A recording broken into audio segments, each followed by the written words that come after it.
Um, you asked me to give you some thoughts about how Germany remains fit for the future and what will be Germany's role in Europe and what will be the European role in the world of tomorrow.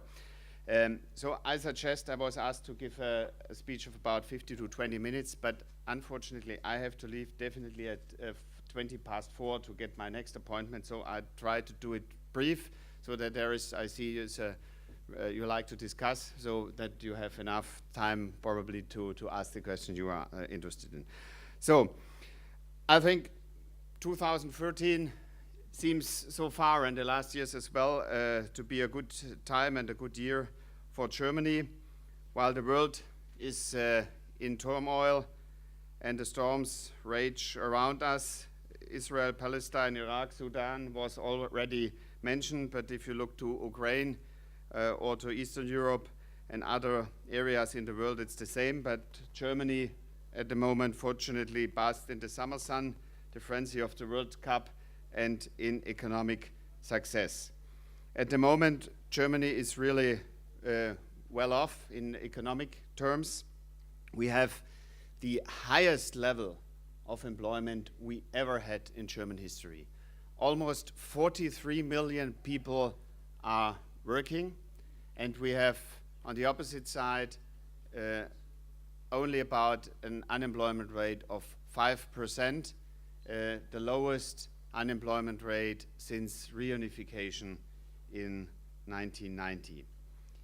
We therefore have the highest tax revenues in our history. Also, our social security system is working quite well at the moment, and we have even for pockets to do politics we couldn't imagine and couldn't believe a couple of years ago. We have a balanced budget on the federal level, and we are working on that on the most federal states. And we want to stop making debts, and we want to start repaying our debts. That means we are on the way in this legislative period to meet the Maastricht criteria, not only to have less debt per year, that means 3% is one of the Maastricht criteria, and that we are going to fulfill. We want to stop now to make any new debts, and we want to try to pay back our debts that we had in the crisis. The highest level of debt rate was 83% of GDP, and now we are probably this year will meet 76%, and we will go below 70% in this legislative period until 2017, and in 2020 we will be below 60% and therefore fulfill the Maastricht criteria. Germany has at the moment competitive services and products, a lot of global players in the automotive sector and the machinery sector, which are well known and successful in the world. And we have, and that's our, I would say, the best stronghold. We have a variety of small and medium-sized enterprises which are very competitive and very innovative. Stefan Meyer mentioned he's coming from Bavaria. I'm coming from the state of Baden-Württemberg. For me, it's also not German the first language. For me, it's Swabian the first language, and then then German. And we have, especially in the southern states, we have very competitive small and medium-sized companies which are globalized and have export rates. In my constituency, for example, there are two you probably know, Karcher, this with the cleaning company, or Steel with the motor saws, and they have export rates of more than 80%. All over Germany, we have at the moment an export rate of over 50%, so that we are, you see, we are quite good integrated in world economy.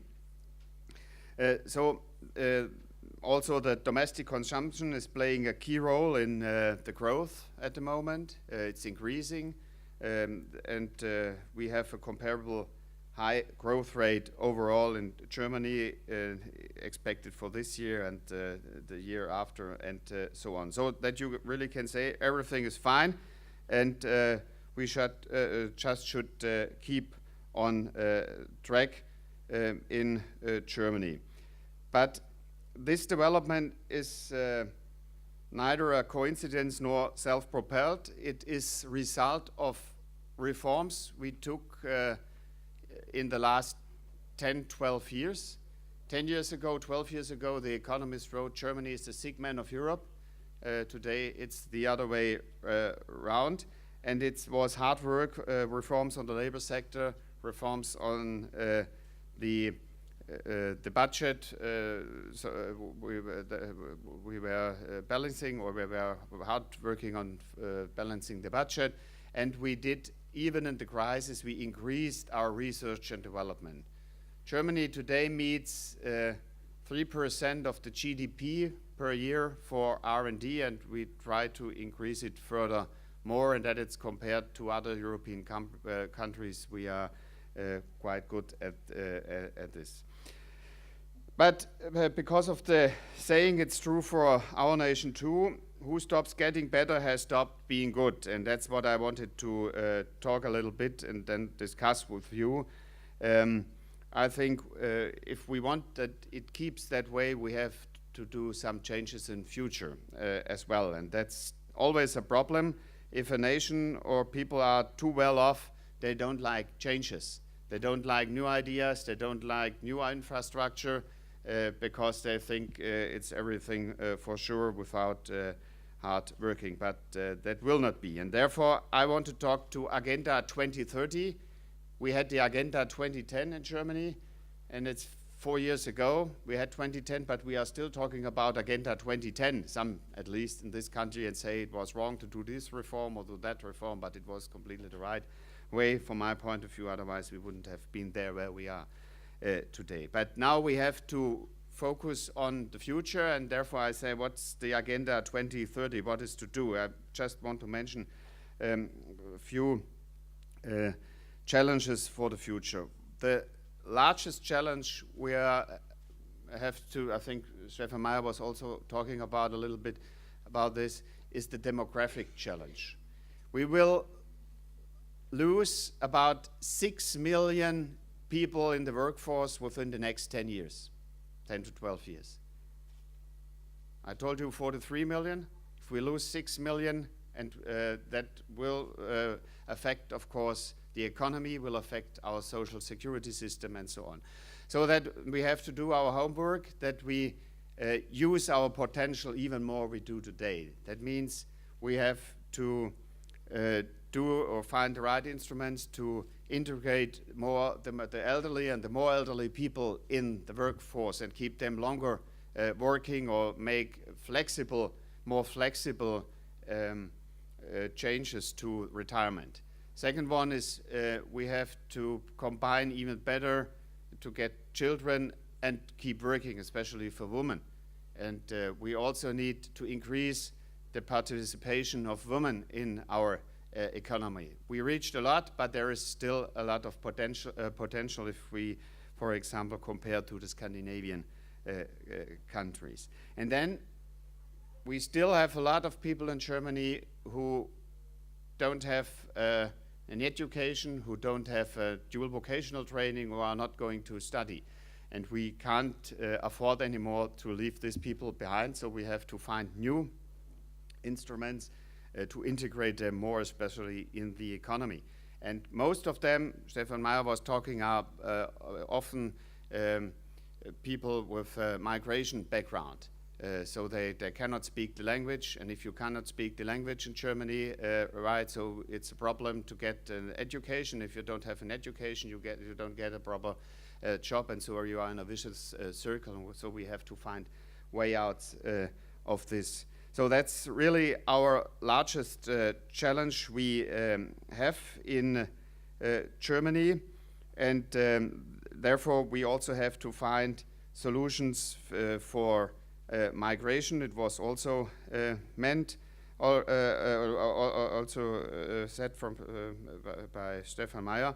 And we need, what I will say, instead of an immigration into our social insurance system, we need an immigration in our economic system. That will be one of the challenges in the future. Yeah, then we have a challenge in Germany, in Europe, all around the world, the energy issue. We have very ambitious goals in Germany. We want to reduce our primary energy demand by 50% in the year 2050, by 20% in the year 20, on the basis of 2008. And we want to decarbonize more or less our economy. That means that we want to have in 2050 only or less than about 90% less CO2 emissions than we had in the year 1990. And the rest of our energy should be more or less focused on renewable energy, not only in the electricity sector, also in the housing sector, in the warming or in the cooling sector, or in the traffic sector as well. There's a lot of work to do. We have some goals and we implemented a lot of instruments, but there's a long way to go to reach this goal. Then there is the challenge of digitalization. The digital growth and the infrastructure is crucial for the future development. We want to implement a broadband infrastructure that everybody has access to 50 megabytes in 2017 from now. That's our immediate goal we are working at the moment, and we also want to have some services and products to meet this. Then, of course, investing even more in research and development, and then we have to reduce our bureaucracy. That's a task forever. We managed to reduce our bureaucracy in the last 8 years by 25%, but at the moment we are implementing new bureaucracy with our new retirement system or with a minimum wage, which is very complicated, so that's a thing we always have to work on. And then we have to close our investment gap we have at the moment, not only on the public infrastructure. I mentioned digitalization, but there is also road and rail work and other things we have to invest more, and we have to find models that there will be invested more, not only public investments by the state.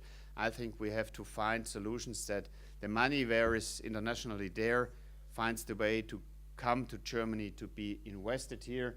A good example is the transmission system of electricity. We have a regulatory system which is, I would say, quite competitive, so that we have a lot of money at the moment coming to Germany to invest it in this infrastructure, and that should be mobilized also on other issues like the telecommunication, broadband infrastructure, as well as in the road and railway sector, for example. So that's what I see as the major challenges in the next years. If we are going to meet these challenges, we have the chance that the growth is going on, and Germany will be in the same position in 10 years and 15 years from now. If we are not going to tackle these challenges, there is the danger that we fall behind again, and we have the same discussions we had 10 to 15 years ago. So let me say something to the European role and Germany's role in Europe, and what will be the challenges there. To give you some figures, at the moment,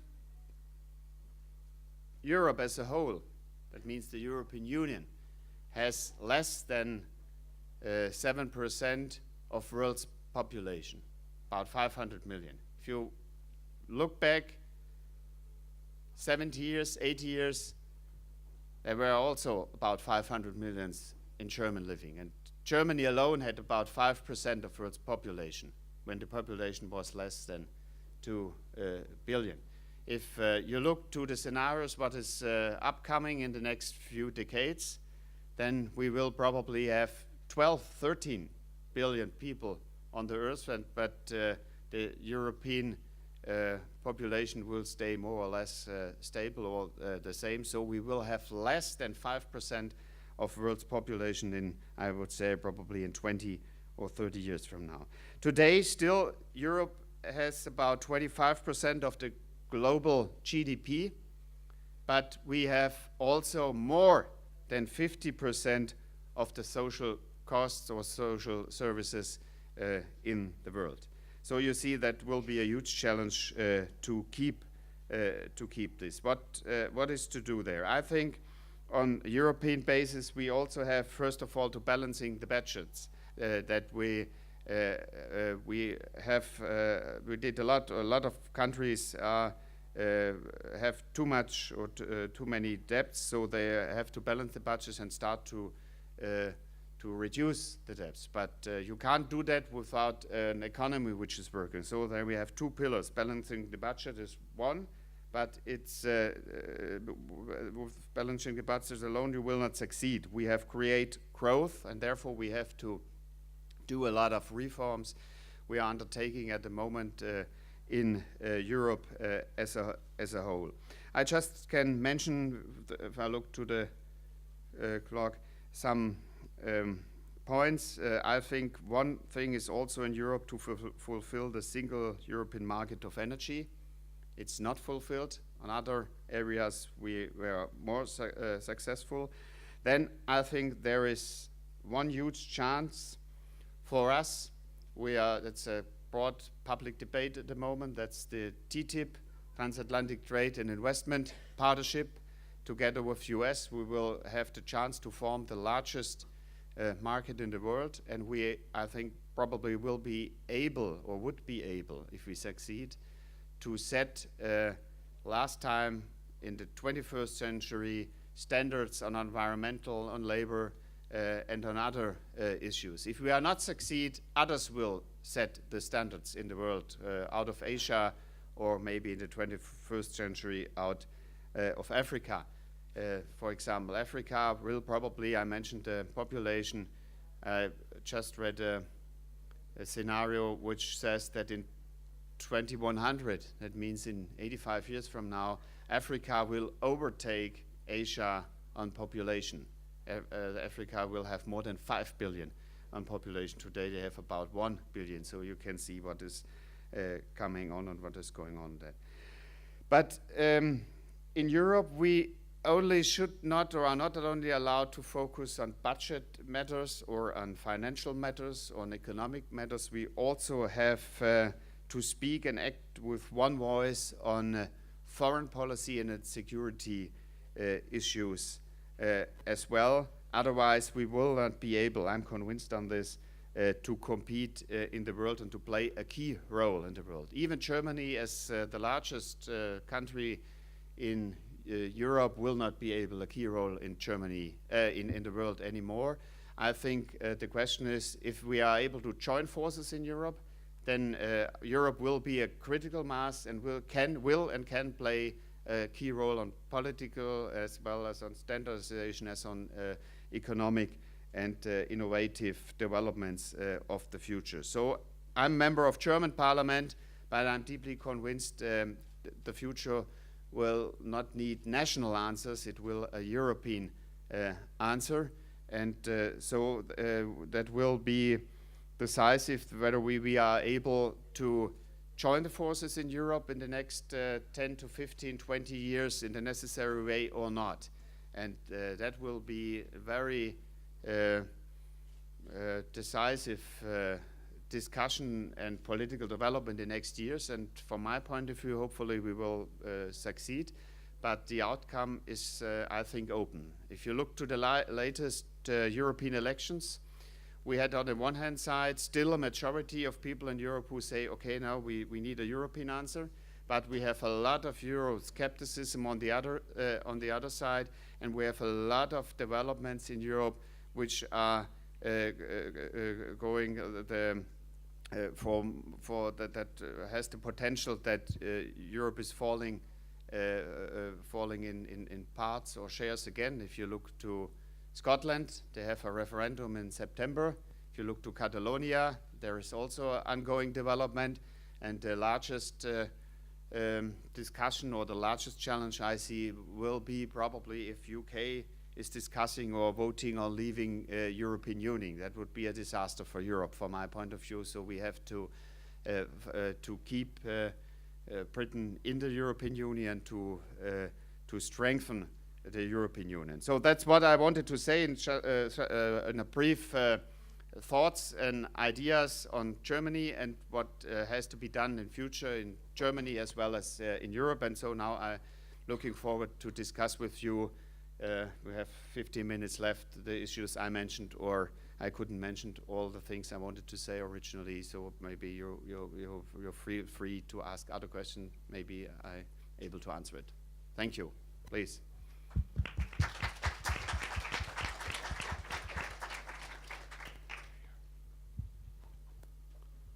Thank you very much for your time and for coming. My name is Juliana. I'm from Germany. And you mentioned the improvement in Germany and as well the role in Germany of Germany in the EU. But you mentioned as well like the world is changing and the increasing role of Asia and Africa. So mentioning the TTIP agreement, I'm wondering if the US is the right partner with the changing world to make such agreements, or if there should, in addition to that, not other agreements with other continents, and what's your position on that? On the trade issue, we already have a European approach. The EU Commission is negotiating free trade and investment agreements with the rest of the world. Basically, I'm free trader, and history shows if there is free trade, it's always everybody is benefiting, and countries which are participating on globalization and free trade, the people are better off. Countries who are not participating, if you look to North Korea or to Cuba or other strange countries, are not. The people are not benefiting. And so, first of all, the best would be we had an international approach. But unfortunately, the Doha round is more or less muddling through. Yeah? There was a minor success in Indonesia last year, which says we are still there and not that, but it's not going that fast and the way it should be. And therefore, we realized the European Union long time tried to push the Doha round, but then a lot of countries started to do bilateral trade agreements, and so European Union finally did that too. And of course, we finished a free trade agreement with South Korea 3 years ago. It's still under. It still has to be passed in Italy and in Greece. So it's used as it would be already past all the parliaments, and so that is a success. For example, I've been to South Korea a couple of weeks ago. The trade exchange and so on increased, and both are benefiting. We are negotiating this with the ASEAN countries. We are negotiating it with Canada, so it's almost finished. We are negotiating it with Japan, and of course we should do that with a lot of other countries. If there is not a multinational approach, then we have to find a bilateral approach. And the US is, for me, of course, the right partner. But if we succeed with TTIP, that will cover more than 50% of world economy of today. And if we have then the standards, then it's the chance that we have high standards from Europe all around the world together with US. If we are not succeed, there will be, there is negotiating on the way taking place at the same time between US and TPP, Trans-Pacific Partnership. And I think for Europe it would be important to be first in over the, how do you say it? Finish first the treaty. So I see there are a lot of chances in TTIP. TTIP would be a chance to booster the economy in Europe, and we have, if there is higher growth, that's also a chance for a lot of European countries to get out of debts and to get on track again. Very much. Hello, my name is Ibrahim. I came from Norway, so I would like to. From Norway? Norway, yeah, Scandinavian. So I would like to discuss your one issue. Can you speak a little bit in the Okay. Okay. My name is Ibrahim, and I came from Norway. So these days in Scandinavian, we see some problems. They mentioned it. They said asylum seekers who want to Syria, to Africa, those who are extremists, come back to Europe. Maybe they will make some explosionists. They make some terrorists. What about the EU, their agenda in security in Europe? If I understood you right, it was very difficult for me to. You said that there will be a lot of asylum seekers and there will be problems on domestic security, or? Yes, go and to Syria or Yeah. some places. Yeah. Mr. Stefan Meyer is our spokesperson on these issues. I more or less see it also from the economic point of view. I mentioned already. I think there is immigration is a chance, but we should use the chance in the right way. In the future, in the past, we didn't do that in Germany. But with immigration alone, we will not tackle the problem. If there are really 5 billion people in Africa, so we have they cannot come all to Germany or to Europe. So we have to find jobs and growth in Africa or in the Near and Middle East, and the population is very young. I'm at the moment 47, and that's the average of German population. If you go to Egypt, it's 18. And in African countries, it's in a lot of African countries even less. So you see what potential is in there and what dynamic. And so we should find solution to use this dynamic also in Africa itself, that people have a chance there. I don't think that we only can solve the problems by establishing new walls and new security systems. Of course, we cannot solve the problem in Europe alone. And therefore, we have to do two things: to do a good immigration policy on the one hand side, but on the other side, to do international policy that will give Africa, a lot of countries there, a chance to grow. And there, for example, I say, and that's still a discussion ongoing at the moment in Germany, and most of the Germans say, oh, we are so peaceful, and we don't want to take part in anything in the world, and we are criticizing US and other countries doing that. But if you look to Mali, for example, the monopoly of the state was challenged. Now we are trying to educate, to train the Mali police force and the soldiers, and then we say we are not going to deliver you weapons. Yeah? That's crazy from my point of view.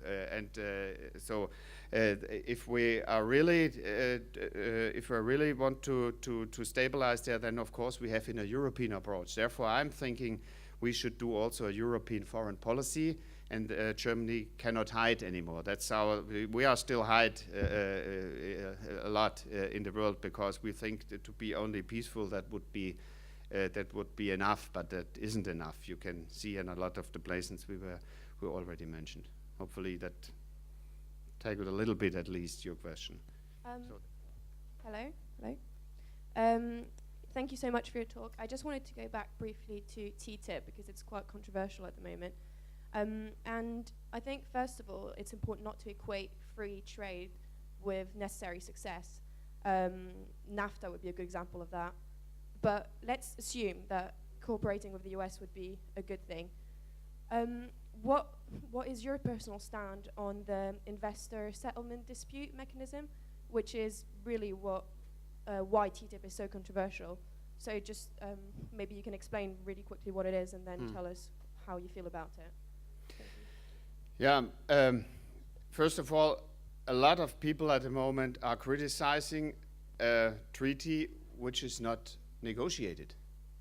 We just started a process of negotiating. And these international settlement processes and to make investments secure, that was a German innovation in the 50s. We have most of all the treaties signed were Germany developed. Now it went on the European level, and I think we also need such settlements with other states as well, but on a high level, and we have to negotiate this. And it doesn't mean that our law system is inappropriate or not able to tackle it, but there are a lot of issues. Meistbegünstigung, I don't know what it means in English. That's a question of trade. If you have to get everybody gets the same access, or if you look at the moment to US, I think Buy American is a hurdle for a lot of companies, and there you need also have to discuss how to find an instrument to settle disputes. Yeah, just yesterday there was in Den Haag a decision made about probably you heard that UCOS. That was not right for the Russian government to force out Khodorkovsky and other people, and the Russian state now has to pay $50 billion US on this case. It's still ongoing on trial probably, but I think we should have a system, an international system, also for solving trade issues, and therefore I think we should negotiate it. Otherwise, there would be we should have the best standard, and then we can have this standard for other treaties for the rest of the world. And I don't understand. There's very emotional debate ongoing, but I think we should focus on the facts and figures, like we had with the chicken, the glorified chicken. Everybody was complaining about. Now it was realized that the salad in France is also treated by grower and things like that. I think there's also a mixture of anti-Americanism and some emotions at the moment, and on these issues we should look at the facts and figures, and finally at the end of a negotiating process, which will, from my point of view, probably we try to find a solution at the end of next year. But if you look to others, the trade agreements, we were negotiating for 10 years, 8 years, so there's still a long way to go. And then finally, what we see at the end, what is, and I think we of course will not approve a system which we say it's not good for everybody, or it's not the best.